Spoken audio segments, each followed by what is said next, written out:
సమాచారం కోసం 95 న్యూస్ ఇప్పుడు యాప్ లో మీ ముందుకు వచ్చింది. వెంటనే డౌన్లోడ్ చేసుకుని న్యూస్ అప్డేట్ తెలుసుకోండి. ప్రతి క్షణం ప్రజాక్షేమం కోసం. जनगणमनाधिना जय भारत जय भारत।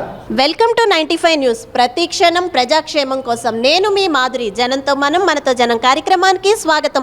ఈరోజు మన జనంతో మనం మనతో జనం కార్యక్రమం ఎల్బీ నగర్ జై భారత్ కేంద్ర కార్యాలయం దగ్గరికి వచ్చేసింది. ఇక్కడ కొంతమంది ఉన్నారు, వారిని అడిగి కొన్ని విషయాలు తెలుసుకుందాం. తెలుసుకునే ముందు ఇక్కడైతే మనం చూడొచ్చు స్వతంత్ర పోరాట సమర యోధులు ఉన్నారు. ఇక్కడ చాలా మంచి మంచి కొటేషన్స్ ఉన్నాయి. అవైతే నేను 2-3 చదివి వినిపిస్తాను. నాకు చాలా బాగా నచ్చేసాయి.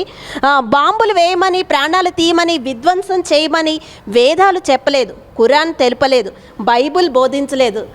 అయినా సరే చూడండి ఎంత బాగా రాశారు. యాక్చువల్గా వేదాలు చెప్పలేదు, హిందూ, ముస్లిం, క్రిస్టియన్ అని ఏ మతాలు కూడా ఒకరిని హింసించుకోమని చెప్పలేదు అని చాలా బాగా చెప్పారు. ఇక ఇంకొకటైతే సమైక్యత ప్రతిజ్ఞ అని రాసుంది. అది కూడా ఒకసారి మీకోసం చదివి వినిపించేస్తాను.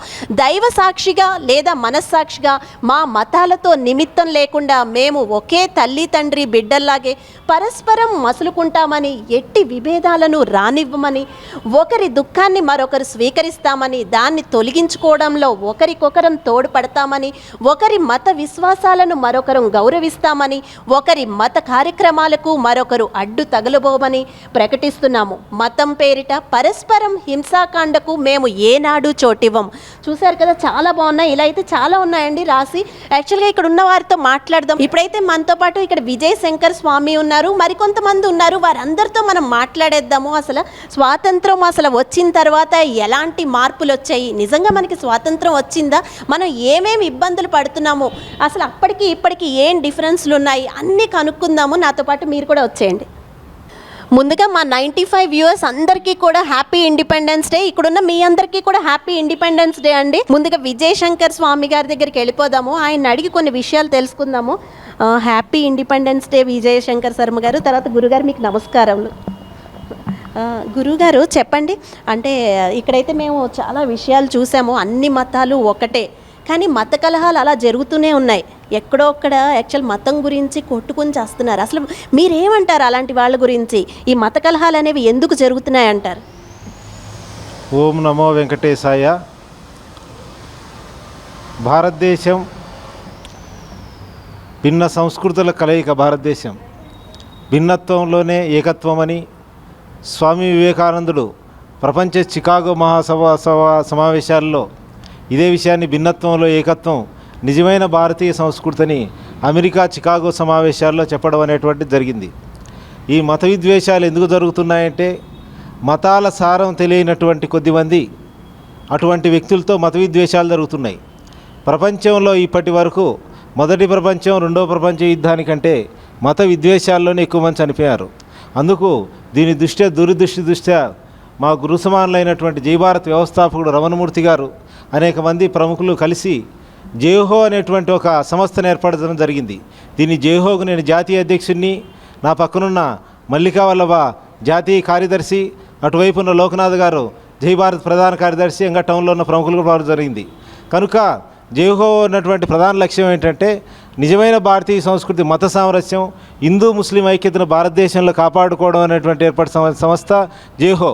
ఎందుకంటే భారత జాతీయోద్యమంలో హిందువులు ముస్లింలు కలిసి పోరాడి సాధించుకున్నటువంటి స్వతంత్రోద్యమం ఇది. అసలు గురుగారు మీ గురించి చెప్తే, అసలు మీరు ఎందుకు ఇలా అంటే సన్యాసం తీసుకోవాలి, ఈ వేలోకి రావాలి, ఈ జైహో ఇవన్నీ కూడా మీకు ఎందుకు అనిపించింది? మిమ్మల్ని ప్రేరేపించిన అంశాలు ఏంటి? నేను ఊహ తెలిసినప్పటి నుంచి మాది పులివెందుల తాలూకా వేముల మండలం అమ్మాయిగారిపల్లె గ్రామం. ఊర్లో ప్రతిరోజు కూడా జానపద కళలు ఉండేటి. హరికథ, బుర్రకథ, శుద్ధుల సంబంధించినటువంటి కొన్ని కథలు, ఈ కథలంటూ భజనలు, ఈ సంస్కృతిలో నేను చిన్నప్పటి నుంచి పెరిగాను. రామాయణ భారతాలు వింటూ మా ఇంటికి వారానికి ఒక ఇద్దరన్నా వచ్చేవాళ్ళు. మా ఇంట్లో ఉండడం, ఈ సంస్కృతి సాంప్రదాయాలు చెప్పడం, నాకు చిన్నగా ఉన్నప్పుడే ఈ బీజాలు పడ్డాయి. ఇప్పుడు ప్రేమతత్వం ఉందంటారా జనాల్లో? యాక్చువల్గా సంప్రదాయానికి ప్రతీక మన భారతదేశం అంటారు, కానీ సంప్రదాయాలు అలానే ఉన్నాయంటారా ప్రస్తుతం? సాంప్రదాయాలు ఉన్నాయి, కానీ ఈరోజు ఏం జరుగుతుందంటే మంచిని మీడియా చూపించడం లేదు. దేశంలో ఈరోజు పరిస్థితులు చూస్తున్నాం. అసలు మనం భారతదేశము స్వతంత్రం వచ్చింది, ప్రపంచంలో నాగరికత సైన్స్ ఎంతో అభివృద్ధి అవుతుంది అంటున్నాం. ఈరోజు మణిపూర్ లాంటి రాష్ట్రంలో దాడులు జరుగుతున్నాయి. ఎవరిది తప్పనేటువంటి విషయం పక్కన పెడదాం. అంత కిరాతకంగా స్త్రీలను నగ్నంగా బట్టలు లేకుండా ఊరేగించి చేస్తున్నటువంటిది అసలు మనం ఈ దేశంలో ఉన్నామా? మహాత్మా గాంధీ ఏం చెప్పాడు? ఏ రోజైతే అర్ధరాత్రి మహిళ ఒంటరిగా తిరుగుతుందో ఆ రోజు నిజమైన స్వతంత్రం వచ్చినట్టని మహాత్మా గాంధీ చెప్పాడు. మరి మణిపూర్లో ఆ విధంగా జరుగుతుంటే మనకు నిజమైనటువంటి స్వతంత్రం ఇంకా వచ్చిందా అని బాధ కలుగుతుంది. అసలు గురువుగారు చెప్పినట్టు నిజమైన స్వాతంత్రం వచ్చిందా? ముందుగా మూర్తి గారు ఇక్కడ ఉన్నారు, ఆయన అడిగి తెలుసుకుందాం. అసలు నిజమైన స్వాతంత్రం వచ్చిందంటారా? ఎందుకంటే ఇదివరకు స్వాతంత్రం రాకముందైతే కనీసం వేరే దేశాలతో యుద్ధం జరిగేది, కానీ ఇప్పుడు మనకే బోల్డ్ యుద్ధాలు జరుగుతున్నాయి. మన ఒక రాష్ట్రంతో ఇంకో రాష్ట్రం, లేకపోతే ఒకరితో ఒకరు. అసలు నిజంగా స్వాతంత్రం వచ్చిందంటారా మనకి? భారతదేశానికి స్వతంత్రం వచ్చిందా ఈరోజు ఒక ప్రశ్న ఈ తరాన్ని, మా తరాన్ని కూడా ఆలోచింపజేస్తూ ఉంది. స్వతంత్రం వచ్చిందా అంటే వచ్చాయి. భారత రాజ్యాంగంలో ఆర్టికల్ 19 ప్రకారం స్వేచ్ఛ ఉంది, వాక్ స్వతంత్రం ఉన్నది. అదే రకంగా ఏదైనా ఒక సంఘాన్ని పెట్టుకొని మనం ఆ సంఘం ద్వారా సమాజానికి సేవలు చేయొచ్చు. ఇట్లాంటివి ఉన్నాయి ఆర్టికల్స్. అదే సందర్భంలో భారతదేశంలో ప్యారలల్గా ఇంకో రాజ్యాంగం కూడా నడుస్తున్నది. ఇంతకుముందు స్వామివారిని మీరు అడిగారు ఎందుకు ఈ వైషమ్యాలు జరుగుతున్నాయి అన్నది. మన రాజకీయ విభజన 1947లో మనది భారతదేశము భిన్నత్వంలో ఏకత్వం, అంటే అనేక భాషలు, అనేక మతాలు, అనేక ధర్మాలు, మళ్ళా కులాలు, ఆ కులాల్లో ఉపకులాలు, ఆ కులాల్లో వివాహ ఇలాంటి పద్ధతులన్నీ కూడా దేనికి అవి ఉన్నాయి. అదే సందర్భంలో పాకిస్తాన్ ఏర్పడింది. అది ఒక ఇస్లామిక్ దేశంగా ఏర్పడింది.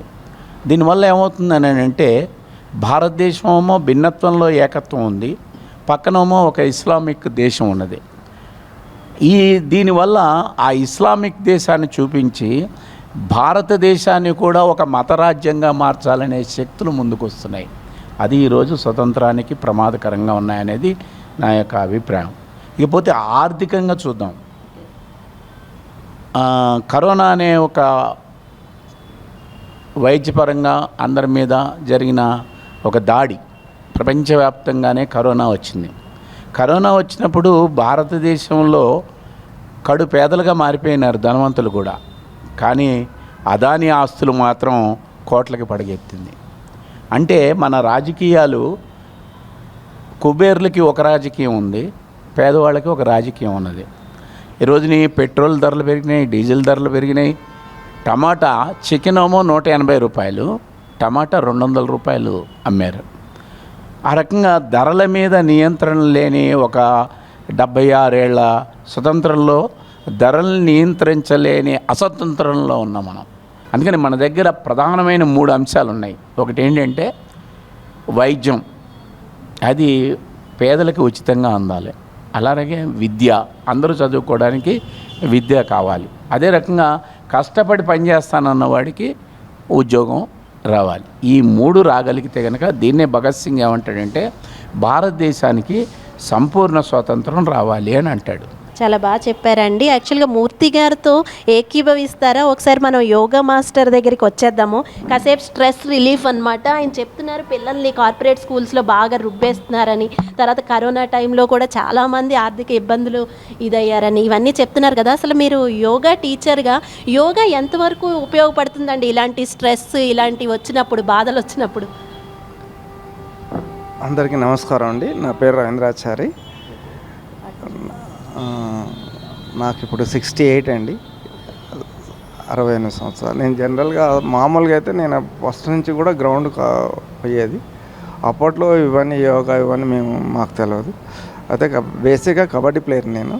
తర్వాత నెమ్మదిగా షాక్ అని ఆర్ఎస్ అని అన్నీ మొత్తానికైతే గ్రౌండ్ వదిలిపెట్టారు. 87లో మాకు మంతనే సత్యనారాయణ గారు ఒక క్యాంప్ పెట్టారు, 85, 87లో. అక్కడి నుంచి నేను యోగా స్టార్ట్ చేసుకున్నాను. అంటే ఇప్పుడు మీకు 68 ఏళ్ళు అంటున్నారండి. 68 ఏళ్ల వయసులో కూడా యోగా చేసుకోవడానికి ఫ్లెక్సిబుల్గా ఉంటుందా? బాడీ సహకరిస్తుందా? అట్లనే ఉంటుందండి. అట్లేం లేదు. మేము కొన్ని ఆసనాలని ఉంటాయి, కపాలపాతి, వజ్రాసనం, పద్మాసనం డైలీ చేస్తున్నాం కాబట్టి మాకు బాడీ మంచిగా సహకరిస్తుంది. దాని తోడు ముఖ్యంగా ఏంటంటే బేస్ మన హ్యాబిట్స్. 50 సంవత్సరాలకు ఒక తీరు ఉంటుంది, ఆఫ్టర్ 50 years 60 years ఒక తీరు ఉంటుంది. దాన్ని మనం బేస్ చేసుకొని మన దాంతోపాటుగా మన అలవాట్లను కూడా మార్చుకోవాలి. ముందరగా ఇక్కడున్న పెద్దలందరికీ 77వ స్వాతంత్ర దినోత్సవ శుభాకాంక్షలు. నేను 1983లో ఎయిర్ ఫోర్స్లో జాయిన్ అయ్యి ఫస్ట్ జలంధర్, తర్వాత Bhuj, Bareilly, Srinagar, Hyderabad different places almost India అంతా కవర్ చేస్తూ వర్క్ చేశాను. నేను బేసికల్గా ఎయిర్ ఫోర్స్ ఎయిర్ క్రాఫ్ట్స్ పనిచేశాను. MiG version aircrafts, MiG-21, MiG-25 fighter jets plus space technology లేనప్పుడు మనకి ఒక 3 tons కెమెరాతో ఒక 50 kilometers హైట్లోంచి తీసే ఫోటోరికీ మిషన్ ఉన్న ట్రైసోనిక్స్ అనే MiG-25 ఎయిర్ క్రాఫ్ట్ వెర్షన్లో పనిచేసాం. తర్వాత యాక్చువల్లీ ఈ విమానం వల్లనే మనం కార్గిల్ వార్లో అంటే 1999లో ఈ కార్గిల్ హిల్స్ అది హైడౌట్స్ కనుక్కోవడానికి మా విమానం చాలా ఉపయోగపడింది. అప్పుడు మా ఫోటో రికీ వల్లే అది తర్వాత సాధ్యమైంది. అది మేము మా విమానం అక్కడ సార్టీ చేసిన తర్వాత వాళ్ళకి అత్యంత క్లియర్గా క్రిస్టల్ క్లియర్గా కనిపించాయి అక్కడ ఉన్న హైడౌట్స్. అవి దాంతోనే తర్వాత పరిణామాల వల్ల మనం విజయం సాధించాం. దానికి నేను చాలా గర్వపడుతున్నాను ఆ స్క్వాడన్లో పనిచేసినందుకు. అంటే మేము కూడా చాలా గర్వపడుతున్నాం అండి. మీరు ఇక్కడ ఉండడం, కార్గిల్లో పనిచేసిన ఆయన్ని మేము కలుసుకున్నాము అంటే చాలా ఆనందంగా. అంటే మీరు అప్పుడు అక్కడ ఉండేవారు కదా, ఎలాంటి ఇబ్బందులు ఉండేవి మీకు? ఇబ్బందులు ఎప్పుడు మేము ఫేస్ చేయలేదు. అంటే బేసికల్గా ఉన్న స్క్వాడన్స్లో ఉన్న పరిస్థితులు వాటికి మేము అలవాటు పడ్డాం. నేను ముందర మాకు ఇచ్చిన ట్రైనింగ్ వల్ల దానివల్ల. కాకపోతే మాతో వచ్చిన గృహిణీలు వైఫ్స్ ఏమైనా ఇబ్బంది పడి ఉండొచ్చు ముందరలో, బట్ వాళ్ళు మాకన్నా బాగా ఇష్టమయ్యారు. అక్కడ మేము ఎప్పుడు కూడా ఇబ్బంది పడలేదు. ఇబ్బంది పడేది ఏమంటే బయటకు వచ్చిన తర్వాత ఇక్కడ ఉన్న పరిస్థితులకే ఇబ్బంది పడుతున్నాం, బయట ఉన్న పరిస్థితి.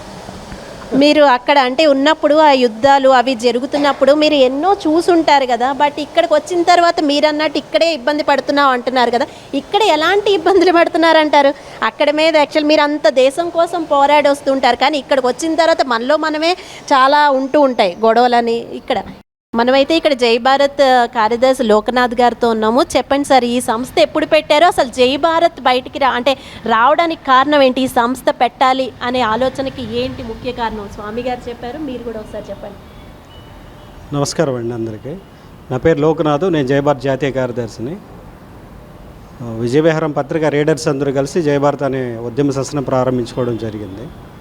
భారతదేశంలో ఈ మతోన్మాదం పెరిగిపోయినటువంటి సందర్భంలో భారతదేశం అంటే ఇది కాదు, ఇవాల్టి యువతరానికి దేశం గురించి చెప్పాలి, హిందూ ముస్లిం ఐక్యత గురించి చెప్పాలి. భారతదేశం అనేటువంటిది ఏకం సత్ విప్ర బహుధా వదంతే అనేటువంటి ఉపనిషత్తు శ్లోకం ఏదైతే ఉందో, ఉన్నది ఒక్కటే, దాని పండితులు పలు రకాలుగా చెప్పారు అనేటువంటి క్యాప్షన్ని మేము ఏకం సత్ విప్ర బహుధా వదంతే అనేటువంటి క్యాప్షన్ని మా జై భారత్ ఎంబ్లం పైన చేర్చడం జరిగింది.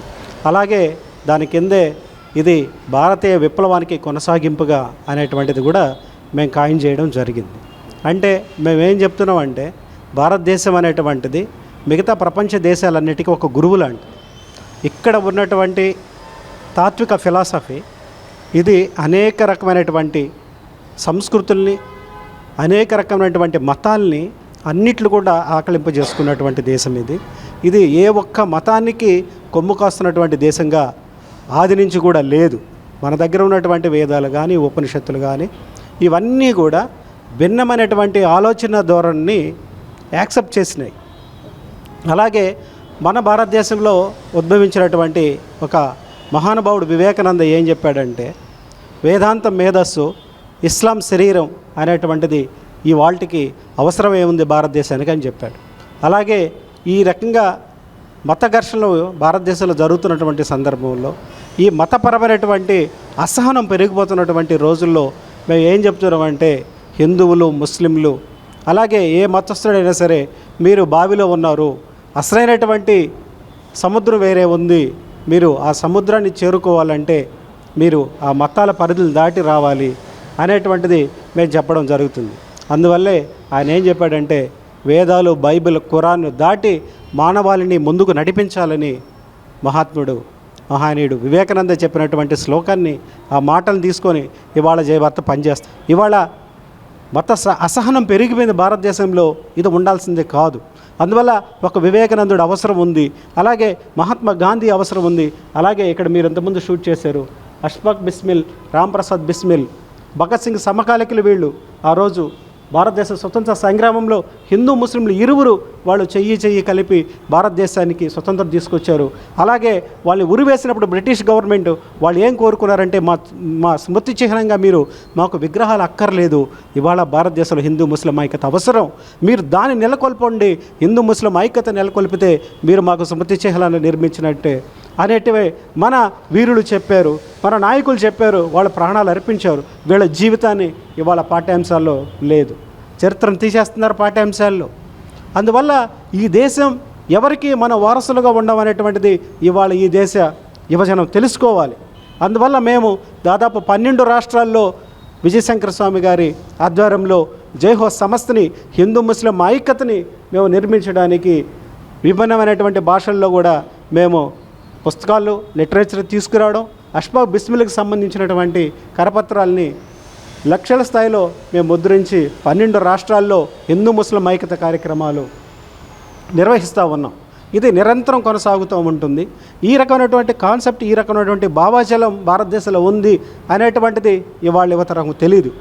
నేను హిందూ అయితే నా మతం గొప్ప, అవతలోడి మతం చాలా చిన్న చూపు చూసేటువంటి పరిస్థితి. అవతల వాళ్ళు హిందూయేతరులు అయితే వాళ్ళు నా మతం గొప్ప, హిందూ మతంలో బహుదేవత ఆరాధన ఉందని చెప్పి దీన్ని చులకం చేసేటువంటి పరిస్థితి ఇట్లా కనబడుతూ ఉంది. కానీ వీటికి మన నాయకులు ఎప్పుడో చెప్పారు, మన తత్వవేత్తలు ఎప్పుడో చెప్పారు ఆ ఫిలాసఫీని, దాన్ని అందించేటువంటి వాళ్ళు ఎవరు లేరు. అందువల్లే అసలు జయభారత్ ఏర్పడిందే హిందూ ముస్లిమ్స్ ఐక్యత గురించి, మత సామరస్యం గురించి, మత సామరస్య సమ్మేళనాన్ని నిర్వహించడానికి గురించి, యువతరానికి దేశం గురించి చెప్పడానికి జయభారత సంస్థ ఏర్పడింది. మనం ఈ మత సామరస్యం గురించి మాట్లాడుకున్నాం కదండి. తర్వాత మనం కార్పొరేట్ హాస్పిటల్స్ దగ్గరికి వెళ్ళిపోదాం. అయితే మనం చాలా విషయాలు మాట్లాడేసుకున్నాము. ఇప్పుడు మన ఆరెంజ్ హాస్పిటల్ హెచ్ఆర్ రాము గారితో ఉన్నాం మనము. యాక్చువల్గా ఇక్కడ ఉన్న అందరిలో హ్యాండ్సమ్ లుక్లో ఉన్నారు మరి మీరు. సో మిమ్మల్ని హ్యాండ్సమ్ క్వశ్చన్సే అడగాలి. అసలు చెప్పండి, అంటే ఇప్పుడు ఇందాక మూర్తి గారు అన్నారు ఒక కార్పొరేట్ హాస్పిటల్లో మీరు ఎన్నో ఏళ్ళుగా పనిచేస్తున్నారు. సో మీకు ఏమనిపిస్తుంది? ఆయన చెప్పారు అంటే కరోనా టైంలో చాలామంది ఇదంతా కుబేర్లకే, కార్పొరేట్ అన్నీ కుబేర్లకే అన్నట్టు, మన దేశం అంతా ఏదైనా స్వాతంత్రం వస్తే కుబేర్లకు వచ్చింది అన్నట్టు మాట్లాడారు ఆయన. అప్పుడు బాగా కార్పొరేట్ హాస్పిటల్స్. కానీ నాకేమనిపిస్తుంది అంటే పర్సనల్గా ఆ టైంలో కార్పొరేటా గవర్నమెంటా అని ఎవడు చూడలే, బతకాలి అంతే, బతకాలి కాబట్టి ఏదో హాస్పిటల్లో ప్లేస్ దొరికితే చాలు అన్నట్టు వెళ్ళారు. సో మీరేమంటారు, నిజంగానే కార్పొరేట్ హాస్పిటల్స్ ఆ టైంలో అసలు ఎంతవరకు ఉపయోగపడింది ప్రజలకి? అంటే కరెక్ట్ మేడం, మీరు అన్నట్టు కొన్ని హాస్పిటల్స్ అలా జరిగినాయి. ఇప్పుడు కోవిడ్ టైంలో కొన్ని ఆర్గనైజేషన్స్ ఏంటంటే హాస్పిటల్స్ ఆక్యుపెన్సీ ఫర్ ఎగ్జాంపుల్ ఇప్పుడు ఏంటంటే 100 బెడెడ్ అనుకుందాం, కానీ అక్కడ ఏమవుతుందంటే 100 బెడెడ్ అన్న హాస్పిటల్స్ని కూడా ప్లేస్ ఉంటే బెడ్స్ అన్నీ అడ్జస్ట్మెంట్ చేసుకుంటూ 150 బెడెడ్ చేసి కోవిడ్ టైంలో ఆ పేషెంట్ బెడ్ ఆక్యుపెన్సీ లేకపోయినా కానీ ఇల్లీగల్గా కొన్ని హాస్పిటల్స్ అట్లా అడ్జస్ట్మెంట్ చేసి అట్లా కోవిడ్ టైంలో బెడ్స్ సరిపోక ట్రీట్మెంట్ అందియాలనే ఉద్దేశంతో మరి లేకపోతే డబ్బులు ఎక్కువ సంపాదించాలనే ఉద్దేశంతో తెలియదు. కాకపోతే ఏంటంటే అలా అడ్జస్ట్మెంట్ చేసిన హాస్పిటల్స్ కొన్ని ఉన్నాయి మేడం మీరు అన్నట్టు. సో కాకపోతే ఏంటంటే కొన్ని హాస్పిటల్స్ ఏంటంటే నిజాయితీగా ట్రీట్మెంట్ ఇవ్వాలి, ఎంతైతే ఆక్యుపెన్సీ ఉందో అంతే హాస్పిటల్స్ మెయింటైన్ చేయడానికి ట్రీట్మెంట్ కూడా అలా ఇచ్చారు మేడం. కొన్ని ట్రీట్మెంట్ అలాగే ఇచ్చారు, బిల్లు కూడా అలాగే వేశారుగా, బిల్స్ కూడా అలాగే వేశారు. కానీ కోవిడ్ టైంలో ఆ రేంజ్లో ఉండే మేడం, అట్లా ఆ సీజన్ బట్టి చాలా హాస్పిటల్స్ కూడా సంపాదించారు కూడా అలా. ఇప్పుడైతే మనం జై హో జాతీయ కార్యదర్శి మల్లికా వల్లభా గారి దగ్గర ఉన్నాము. నేను ఒకటి అడుగుతాను, యాక్చువల్గా మనకి స్వాతంత్రం వచ్చింది అని పేరే కానీ ఇంకా కాశ్మీర్ లాంటి ప్లేసెస్లో పాపం చాలామంది బాధపడుతున్నారు. అక్కడ ఎప్పుడూ ఈ మత కలహాలని ఏవోటి గొడవలు జరుగుతూనే ఉన్నాయి ఆ ప్లేస్లో. అసలు మీరు ఏమంటారు దాని గురించి? స్వాతంత్రం మనకు పరాయి పాలన నుంచి మనకు స్వాతంత్రం వచ్చిందండి. ఎంతోమంది ఈ స్వాతంత్రం కోసం, ఇందాక మన మిత్రులు, మన జై భారత్ జాతీయ కార్యదర్శి చెప్పారు, మన విజయశంకర్ స్వామి చెప్పారు, ఈ స్వాతంత్రం సమయంలో ఎంతోమంది అమాయకులు బలైపోయారు. కాశ్మీర్ లాంటి ప్రాంతాల్లో ఇదంతా కూడా ఇలా అశాంతి, అల్లర్లు ఇదంతా ఉండడానికి కారణం వారిలో ఉన్నటువంటి ప్రధానమైన లోపం ఈ భారతదేశాన్ని అర్థం చేసుకోకపోవడం. నాయకులు కావచ్చు, పాలకులు కావచ్చు, ఎవరైనా కూడా భారతదేశాన్ని అర్థం చేసుకోవడంలో వాళ్ళు విఫలమయ్యారు. భారతీయ ఆత్మ ఏంటో వాళ్ళకి అర్థం కాలేదు. ఈ దేశం ఏం కోరుకుంటుంది, ఈ దేశం యొక్క తత్వం ఏంటి అనే విషయాల్ని వాళ్ళకి తెలీదు, వాళ్ళకి అర్థం కాలేదు. కాబట్టి వాళ్ళకి తెలియజెప్పే వాళ్ళు కూడా ఎవరూ లేరు. ఎంతోమంది మహనీయులు ఈ దేశం కోసం వాళ్ళ ప్రాణాలని గడ్డి పరకతో సమానంగా అర్పించారు ఈ దేశానికి. ఎంతోమంది రక్తపు టేర్లు ఇక్కడ పారగా ఈరోజు మనం ఆ రక్తపు మరకల మీద మనమంతా నడుస్తూ తిరుగుతూ ఈ స్వేచ్ఛావాయువులు పీల్చుకుంటూ ఉన్నాం. ఇదంతా ఎంతోమంది అమరులు చేసిన త్యాగ ఫలితం ఇది. అయితే ఈరోజు ఇవేవీ పట్టకుండా ఈ మతాల మధ్య గొడవలు సృష్టించడం, మతస్థుల మధ్య ఐకమత్యాన్ని చెడగొట్టడం అనేది ఈరోజు మనం ప్రధానంగా చెప్పుకుంటున్నటువంటి ఒక గొప్ప దౌర్భాగ్యం. ఈ దౌర్భాగ్యం కారణంగా ఈ దేశం ఎటు వెళుతుందో, ఈ దేశము అంధకారంలోకి తీసుకెళ్తున్నారు. అది మతోన్మాదం ఈ దేశానికి చాలా ప్రమాదకరమని జై భారత్ చెప్తూ ఉంది, జైహో నినదీస్తూ ఉంది. మతోన్మాదం ఎక్కడున్నా కూడా అది ప్రమాదమే. అది హిందూ మతంలో కావచ్చు, ఇస్లాం మతంలో కావచ్చు, క్రైస్తవ మతంలో కావచ్చు. మతోన్మాదం ఎక్కడున్నా సరే అది చాలా ఈ దేశానికి నష్టం చేస్తుంది. ఇద్దరు మతోన్మాదులు చేసిన కారణంగా ఈ దేశం ముక్కలైపోయింది. చదువుకున్న వాళ్ళు అని నేను అనుకుంటున్నా, అంటే కొంతమంది అంటున్నారు, మీరేమంటారు? నేను గురువుగారు చెప్పినట్టుగా చదువు అంటే ఏబిసిడీలు కావు, అక్షరాలు కావు. అక్షరాలు చదువుకొని వాళ్ళు ఎవరు కూడా ఈరోజు పార్లమెంట్లో లేరు, అసెంబ్లీలో కూడా లేరు. నా చిన్నతనంలో ఉండేవారు. అప్పుడు అసెంబ్లీలు చాలా స్వచ్ఛతంగా ఉండేవి. చదువు రాని వాళ్ళు ఉన్నప్పుడు అసెంబ్లీ కానీ పార్లమెంట్ కానీ బాగా ఉండేవి. ప్రతిపక్షాలు ఏం చెప్తున్నాయి అనేది వినేవాళ్ళు, అధికార పక్షం ఏం చేస్తుందని చెప్పేవాళ్ళు. మరి ఇప్పుడు చదువు ఎక్కువైంది. ఆ చదువు ఎక్కువైతే కాకరకాయ కీకరకాయ అయింది అన్నట్టుగా ఈ చదువుకి రాజకీయాలకి సంబంధం లేదమ్మా. ప్రజలని చదివినవాడు, సమాజాన్ని చదివినవాడు, అనుభవాన్ని జోడించి ప్రజలకు ఏం కావాలో నెరవేర్చేవాడు, సేవలో ఉన్నవాడే నిజమైన సేవకుడు. అటువంటి వాళ్ళని ఎన్నుకోవాలి. అటువంటి వాళ్ళు మనకి కనీస దగ్గరగా కూడా లేరు, చాలా దూరంగా ఉన్నారు. ఎందుకంటే వ్యాపారస్తులు, వ్యాపారమే ఈరోజు రాజకీయాలు వెళ్తున్నాయి కాబట్టి లాభం లేనిదే రాజకీయం కూడా లేదు అనే దగ్గరికి వచ్చింది. ఓకే, అందరూ కూడా ఏమంటారో ఒకసారి చూద్దాం. మీరేమంటారండి? ముఖ్యంగా చదువు కంటేనండి ప్రజల జీవితాలని బాగుపరచాలనేటువంటి ఆలోచన ఉండాలి. ఇంకోటి ఏంటంటే సామాజిక బాధ్యత మన మీద ఉంది. ఇంకా ఒక్కరు కూడా, అంటే ఒక కులంలో ఒక వర్గంలో ఒక్కరు కూడా శాసనసభ మొహం చూడనటువంటి కులాలు చాలా ఉన్నాయి. అంటే ఇది అతిపెద్ద డెమోక్రసీలో చట్టాలు చేస్తున్నటువంటి శాసన వ్యవస్థ ఏదైతే ఉందో దీంట్లో కొన్ని కులాల ఆధిపత్యమే నడుస్తూ ఉంది. భారతదేశం స్వతంత్రం వచ్చినప్పటి నుంచి కూడా కొన్ని కులాలే ఆధిపత్యం చాలా ఇస్తూ ఉన్నారు. ఇట్లా ఈ రాజ్యాధికారం అనేటువంటిది అందరికీ అందనటువంటి ద్రాక్షగా ఉండిపోయింది. ఇది ఈ పార్లమెంటరీ వ్యవస్థలో, ఈ శాసన వ్యవస్థలో ఈ భారతదేశంలో ఉన్నటువంటి అన్ని వర్గాల, అన్ని కులాలకి ప్రాతినిధ్యం ఉండేటట్టు జరగాలనేటువంటిది మా జయభారత్ చెప్తున్నటువంటి కాన్సెప్ట్. మీరు చెప్పండి రాము గారు. అంటే ఇప్పుడు నా ప్రశ్న ఏంటంటే, యాక్చువల్ కులాలు వర్గాలు అన్నీ పక్కన పెడితే అసలు చదువుకున్న నాయకుడు ఉంటే మనకి ఇప్పటికైతే చాలా చూస్తున్నాం, చాలా అరాచకాలు చాలా జరుగుతూనే ఉంటున్నాయి. ఏదైనా మార్పు ఉంటుంది అని అనుకుంటున్నారా? ఎస్ మేడం, మీరు అన్నట్టు ఏంటంటే ఎడ్యుకేషన్ ఉండి అది ఇప్పుడు చదువుతో పాటు వాళ్ళకు ఏంటంటే ఎంత క్వాలిఫికేషన్ ఉన్నా కానీ కొంచెం ఏంటంటే ఇప్పుడు లోక జ్ఞానం అంటే ప్లస్ ఏంటంటే సమాజంలో ఇప్పుడు ప్రజల యొక్క పరిస్థితులను బట్టి వాళ్ళు కూడా ఆ సమస్యలను ఆలోచించి ఇప్పుడు చదువు ఉన్నంత మాత్రాన సొసైటీలో ఎలా జరుగుతుంది ఏందనేది దాని గురించి తెలుసుకోవాలి ఉండాలి, ప్లస్ క్వాలిఫికేషన్ కూడా ఉంటే బాగుంటుందని నా ఆలోచన మేడం. అట్లనే అఫ్కోర్స్ యాక్చువల్గా అంజయ్ గారు లాంటి వారు ఏమీ చదువుకోకుండా కూడా పాలించారు, అప్పట్లో సీఎంగా చేశారు మన రాష్ట్రపతి. అదే అంజయ్ గారు లాంటి వారు ఉన్నారు. బట్ కానీ అసలు ఇప్పుడున్న పరిస్థితుల్లో అప్పటికి ఇప్పటికీ చాలా మార్పులు వచ్చాయి.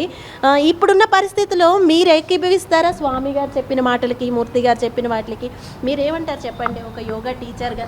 ఒకటండి, చదువు అనేది ఇప్పుడు మన స్వామి గారు చెప్పిన మాటలు అయితే, మూర్తి గారు చెప్పిన అవన్నీ కరెక్టే. కాకపోతే ఏంది అంటే చదువు ఉండాలి, ప్రజలకు సాధక బాధకాలు అనేది తెలుసుకోవాలి. మెయిన్ ఇంపార్టెంట్ ఏంటంటే హ్యుమానిటీ అనేది ఉండాలి.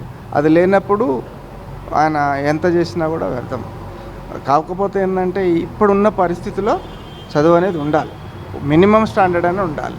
అసలు లేకుండా వచ్చి ప్రజల ముందు నేను ఉంటా అంటే వాళ్ళకి చిన్నప్పటి బేసిక్గా వాళ్ళకి ఎక్స్పీరియన్స్ అనేది ఉపయోగపడాలి. అది లేకుండా ఇది లేకుండా నేను ఒకసారి మా నాయన చేసిండు, మా తాత చేసిండు, నేను చేయాలి అనేది తప్పదు. రాజకీయం అనేది ఒక వ్యాపారంలాగా తయారైంది. ఇందాక సార్ చెప్పినట్టు ఓట్లు కొనేవాళ్ళు అంటే ఇచ్చేటప్పుడే కొనుక్కుంటారు, అవి లేనప్పుడు మన అనేది ఒకటి వస్తుంది.